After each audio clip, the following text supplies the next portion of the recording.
Well, more than 2/3 of teens and adults report that they've shared intimate pictures online or even experienced grooming or catfish behaviors. That's according to a study released in April by Snapchat's parent company. It's a statistic that hits home for a Sumter County family. They say their 13-year-old son was a victim of sextortion and took his own life. Now the family is pushing back against the social media platform.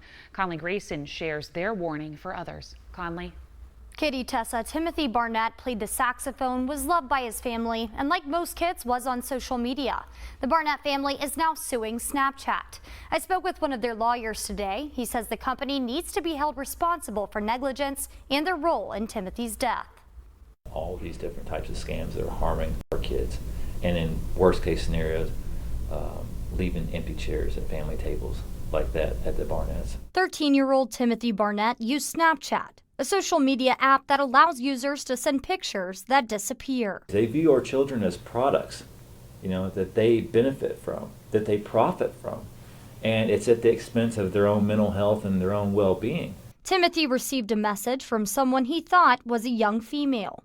Cunningham says the two engaged in conversation, which later led to the exchange of explicit photos. That person ended up being a man who was extorting Timothy for money to not turn over those pictures to Timothy's friends and family, and threatened to quote unquote ruin him and embarrass him. After receiving numerous threats, Timothy took his own life in April of last year. Sumter police found the evidence of sextortion on his phone, something Cunningham says happens too often. That study that Snapchat itself conducted, it said half of those people who exchange in these types of pictures end up becoming victims of extortion.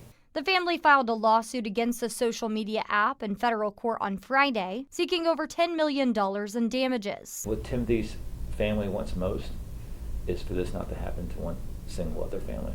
Cunningham says they hope to educate others, saying Snapchat targets kids as young as 13, but also attracts predators with its lack of verification and parental control. The platform itself that allows this type of behavior and these type of bad actors to enter this community, and that's what it is. Social media apps are new communities, and they have to be safe. And you have to put the proper guardrails up. Snapchat has not responded for a comment on the lawsuit.